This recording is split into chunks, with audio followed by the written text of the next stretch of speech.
दोस्तों, जिस गौरैया के चहचहाने से हम सुबह सुबह उठ जाया करते थे, जिस गौरैया के साथ हम लोग खेल खेल कर कूद कूद कर दाना खिला खिला कर बड़े हुए हैं, वो गौरैया अब हमें छोड़कर चली गई है, समाज से गायब हो गई है। दोस्तों, आज आपको ये बताते हुए दुख हो रहा है कि शहरों से लगभग 80% पक्षी अब जा चुके हैं, अब शहरों में नहीं रहते हैं। और ये बताते हुए और दुख हो रहा है कि ये जो गौरैया आप देख रहे हैं, पूरी दुनिया में गौरैया की 90% आबादी अब खत्म हो चुकी है। मतलब गौरैया ने अब शहरों से अलविदा ले लिया है। ऐसा क्यों हुआ है, कैसे बचा सकते हैं हम इस आबादी को, इसी पर चर्चा करेंगे।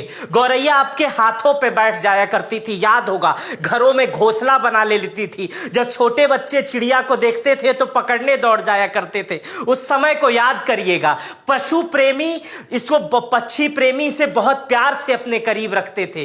गौरैया को कहा जाता है कि इंसानों के सबसे करीब रहने वाला अगर दुनिया का कोई पक्षी है तो वो गौरैया है। आपको याद होगा कि ठंडियों में आपके पंखों में गौरैया ने घोंसला बनाया होगा, आपके अलमारियों के ऊपर घोंसला बनाया होगा। इसीलिए इसे मनुष्य प्रेमी और किसान प्रेमी बताया गया था गौरैया को। इस गौरैया को जिसके हाथ पे आप बैठे हुए देख रहे हैं, ये एक इंसान का हाथ है, किसी जानवर का नहीं है। और इसी तरह गौरैया बिल्कुल आसानी से, आपको याद होगा जब आप छोटे रहते होंगे तो जब आप खाना खाते होंगे तो गौरैया चुग के दाना दूसरा वाला उठा ले जाती होगी। लेकिन क्यों खत्म हो गई गौरैया, इसके सबसे बड़े जिम्मेदार हम हैं और आप मेरी जो वीडियो देख रहे हैं वो है, और उसका माध्यम बनने वाला मोबाइल का टावर है। कैसे समाप्त हो गई गौरैया और कैसे बचाएंगे हम, इसी पर हम आज आपको चर्चा करेंगे। क्यों खत्म हो रही है गौरैया? सबसे बड़ा कारण है एयर कंडीशन। एयर कंडीशन की वजह से दोस्तों हम लोगों ने अपने घरों को बंद कर लिया ताकि हवा ठंडी रहे। लेकिन जब गौरैया इंसान प्रेमी है, मनुष्य प्रेमी है, तो उसको घर के अंदर ही घोंसला बनाना था। अब वो जहां एसी गर्म हवा फेंक रही है वहां तो घोंसला बनाएगी नहीं, और उसी गर्मी में अगर वो घोंसला बना देगी तो उसकी आगे की पीढ़ी उगेगी ही नहीं, बच्चे मर जाएंगे। और इतनी गर्मी गौरैया सह नहीं सकती है क्योंकि उसका वातावरण बिल्कुल इंसानों की तरह था। वो घर में ही घोंसला बनाती थी, कहीं बाहर नहीं बनाती थी, और दूसरे पशु पक्षी आ नहीं पाते थे घर में, इसलिए उनके बच्चे भी सुरक्षित हो जाते थे। दूसरा कारण बता रहे हैं, दूसरा कारण, सबसे बड़ा जो कारण है वो साइलेंट किलर, ये मोबाइल टावर है। इस मोबाइल के टावर से जो रेडिएशन निकलती है वो हमारे और आपके दिमाग को तो खराब करती ही करती है, साथ में छोटी मस्तिष्क वाली गौरैया के मस्तिष्क को बिल्कुल खत्म कर देती है, उनको विलुप्त कर देती है, सुषुप्ता अवस्था में भेज देती है। समझिए कि एक मोबाइल टावर न जाने कितने पक्षियों को खत्म कर देता है, उनके दिमाग को, उनके बुद्धि को, उनके उड़ने की क्षमता को, उनकी सोचने समझने की क्षमता को खत्म कर देता है। तीसरा जो सबसे बड़ा कारण है वो दोस्तों, वो है अनाज में पेस्टिसाइड, अनाज में केमिकल, अनाज में यूरिया। अब मैं आपको दोस्तों एक उदाहरण बता रहा हूं। थोड़ा सा यूरिया लीजिएगा या थोड़ा सा पेस्टिसाइड लीजिएगा और थोड़े कहीं कीड़े या चींटी हो उस पे मार दीजिएगा, तुरंत मर जाएंगे। अब समझने की कोशिश करिएगा, जिस अनाज को हम खाते हैं उसी पे वो पेस्टिसाइड मारा जाता है। जहर तो हम भी खा रहे हैं, स्लो पॉइजन इसी के लिए कहा जाता है, जहर तो हम भी खा रहे हैं। यूरिया का थोड़ा प्रयोग करिएगा, यूरिया लीजिएगा और उसे जमीन पर डाल दीजिएगा, वो एरिया का कलर बदल जाएगा। अब सोचिए, वो कलर बदलने वाले यूरिया आप मिट्टी में डालते हैं, और मिट्टी में कौन रहता था? केचुआ, जो हमारे भूमि को उर्वरक शक्ति बढ़ाता था। केचुआ तो जमीन से खत्म हो गए। जो उसमें छोटे छोटे कीड़े थे जिसमें भारी मात्रा में प्रोटीन था, वही जब गौरैया के बच्चे बड़े होते थे और उन्हें बहुत खाने की जरूरत होती थी तो वही गौरैया को अपने बच्चे को ले जाके वही खाना खिलाती थी, और वही गौरैया भी खाती थी। वो अनाज भी वही खाती थी जो अनाज चुक जाया करता था। हम कितने प्रोफेशनल हो गए हैं, उसका सबसे बड़ा उदाहरण है पैकेट में मिलने वाला गेहूं और पैकेट में मिलने वाला चावल। पहले दोस्तों याद करिएगा, खेत से गेहूं कट के आता था, द्वार के सामने रखा जाता था, उसमें से अनाज के दाने गिरते थे। फिर वो घर जाते समय भी कुछ अनाज के दाने गिरते थे। प्रकृति प्रकृति ने नियम बनाया था कि वो दाने गिरेंगे वही चिड़िया खाएगी और उससे हमारा वातावरण चलेगा, लेकिन हमने उस नियमों को बंद कर दिया। अब कंपाइन से गेहूं काटता है, वहीं बोरे में पैक हो जाता है और वहीं से बाय बाय टाटा। हम शहरों में रहने लग गए हैं, इसलिए हम आटा भी पैकेट वाला खाने लग गए हैं, दाल भी पैकेट वाला खाने लग गए हैं। चिड़िया की तो हमें कोई चिंता ही नहीं है, ना ही हम अपने बच्चों को संस्कार दे पा रहे हैं। मोटे अनाज का जो प्रचलन था, जो अनाज बाहरी का प्रचलन था, वो खत्म हो चुका है। मैं ये नहीं कह रहा हूं कि आप अनाज अब गांव से ही मंगाना शुरू कर दीजिए, छींटना शुरू कर दीजिए, ये नहीं कह रहा हूं। जो कह रहा हूं बस उसी को कायदे से सुन लीजिए कि मैं कहना क्या चाह रहा हूं। आपको दोस्तों याद होगा कि हम पहले अपने घरों में जब बहुत खुश होया करते थे, बच्चे पैदा हुआ करते थे, तो पेड़ लगाते थे। किसका पेड़ लगाते थे? आम का, अमरूद का, नीम का, पीपल का, बरगद का। अब हम क्या लगाते हैं? शो का, ऑक्सीजन का, ये फलाने का, ये ढिमाके का, ये देख रहे हैं विदेशी पौधे। अब इसमें गौरैया घोंसला कहां से बनाएगी? चिड़िया इसमें घोंसला कहां से बनाएगा? पाम को लोग ऐसा समझने लग गए हैं कि अमीर ही लगाते हैं। लोग दुबई की नकल कर करके अपने घरों में खजूर लगाना शुरू कर दिए हैं। जो पेड़ कभी ऑक्सीजन दे ही नहीं सकता है, जो कुछ नहीं कर सकता, बस देखने में सुंदर लगेगा, ना तो उस पर चिड़िया घोंसला बना पाएगी, ना तो वो ऑक्सीजन दे पाएगा। लेकिन पश्चिमी सभ्यता से हम इतने करीब हो गए कि हम अपने पशु पक्षियों को भूल गए।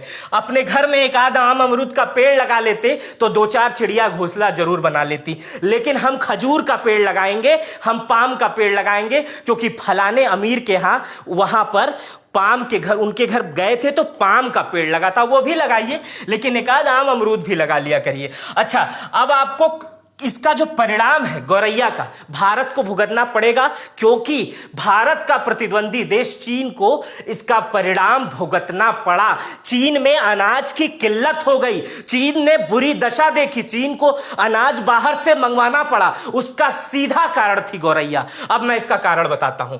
चीन ने गौरैया पे प्रतिबंध लगा दिया कि गौरैया एक बेकार पक्षी है, इसको मार दिया जाए।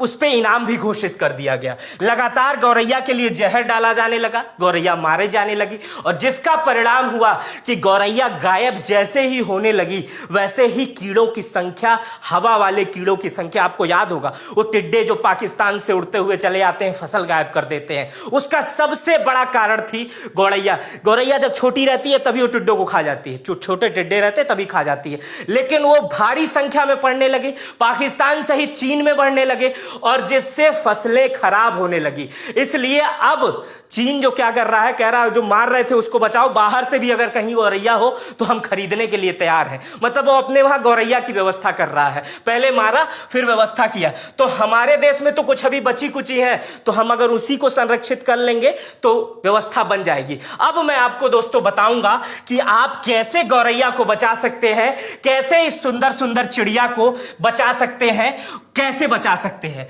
टर्की की नकल करके। टर्की एक देश है, टर्की में आप किसी के घर जाएंगे, जब किसी भी घर में जाएंगे तो वहां एक शुभ परंपरा होती है। हमारे देश में भी ऐसी बहुत सारी परंपरा है, लेकिन मैं उसे बेवकूफ़ी मांगता हूं। जब कोई नया घर बनता है ना दोस्तों हमारे वहां, तो बाहर एक शैतान का चेहरा लगाया जाता है कि किसी को नजर ना लगे। आप अगर जानते होंगे तो देखे भी होंगे, तमाम किसी भी धर्म में चले जाएंगे कुछ ना कुछ इसी टाइप का लगा रहता है। लेकिन जब टर्की में कोई नया घर बनता है तो इस टाइप का एक घर बनाया जाता है, ऐसे ऐसे घर, और चिड़िया के लिए। और अगर उसमें चिड़िया रहने आ जाती है तो ऐसा माना जाता है कि भगवान रहने चले आए हैं। तो मतलब अगर आप भी इसी परंपरा को मान लेंगे, अपने घर के बाहर एक व्यवस्था बना लेंगे। चलिए, अब मैं आपसे ये नहीं कह रहा हूं कि अपने घर का एयर कंडीशन निकाल के फेंक दो, लेकिन घर के कोने में अगर एक छोटा सा घर दूसरे परिंदे के लिए बना लेंगे, जो आपके ग्लोबल वार्मिंग से लेकर तमाम चीजों की व्यवस्थाओं को रोकने में काम आ जाएगा, जो आपके पर्यावरण को सुरक्षित रखने में काम आ जाएगा, तो आपका कुछ जाएगा तो नहीं, लेकिन पर्यावरण और गौरैया जरूर बच जाएगी। दूसरा जो है, अपने बच्चों को संस्कार देके। मैंने अपने अभी एक सहयोगी से पूछा कि आपने गौरैया देखी है? उनकी उम्र 18-20 साल है। उन्होंने कहा नहीं, हम देखे ही नहीं है। मुझे बड़ा अजीब लगा, क्योंकि मैं गौरैया के साथ बड़ा हुआ हूं, मैंने बचपन में गौरैया देखी है। तो मुझे लगा कि जब मैंने देखी है, उन्होंने नहीं देखी है, तो शायद शायद वो आधुनिकता में पैदा हुए होंगे। और जो बच्चे अब पैदा हो रहे होंगे वो न तो गौरैया को जानेंगे, न कौवा को जानेंगे, न गिलहरी को जानेंगे, क्योंकि तो वो बस अब किताबों में ही जानेंगे, क्योंकि अब उनके अगल बगल नहीं दिखाई देगी। लेकिन हम लोगों ने देखा है, अगल बगल देखा है। तो इसलिए अपने बच्चों में संस्कार डेवलप कीजिए कि हम इन्हीं के साथ बड़े हुए हैं, और शायद यही सबसे बढ़िया होगा। बच्चों का दिमाग तेज होगा। जब आपके घर में आप बच्चे के सामने कोई पिंजड़ा लगाएंगे या कोई घर बनाएंगे ना, तो बच्चा देखेगा कि कब उसमें जा रही है, कब आ रही है। तो एक तरह से कहते हैं ना, रीजनिंग मजबूत हो जाएगी। उसको पता लगेगा इस समय आती है, इस समय जाती है। हमारे घर के अलावा मेरे घर में एक और घर है जिसमें पक्षी रहते हैं। वो लोगों को जब जाके बताएगा तो एक नए संस्कार का उत्थान होगा, और वो संस्कार हमारे पर्यावरण और गौरैया को बचाएगा। तो आपको चिंता करने की जरूरत है, क्योंकि गौरैया नहीं रहेगी तो हम नहीं रहेंगे, अनाज नहीं रहेगा तो भी हम नहीं रहेंगे। इसलिए गौरैया हमारे लिए बहुत जरूरी है। अगर आप एजेड हैं और आपने गौरैया देखी है तो आज आप मुझसे वादा कीजिएगा कि आज अपने बच्चों को गौरैया के बारे में बताएंगे, और कुछ ना कुछ गौरैया के लिए जरूर करेंगे। कुछ नहीं कीजिएगा तो एक घर बनाइएगा उसके लिए छोटा सा, और बाहर टांग दीजिएगा। मुझे कमेंट में जरूर बताइएगा कि आप ऐसा करेंगे या नहीं करेंगे। मुझे इसके बारे में जानकारी दीजिएगा। फिलहाल ये जानकारी आपको कैसी लगी ये मुझे फिर से बताइएगा। मेरा नाम मित्र प्रकाश है। वीडियो अगर आपने पूरी देखी है तो बहुत बहुत शुक्रिया।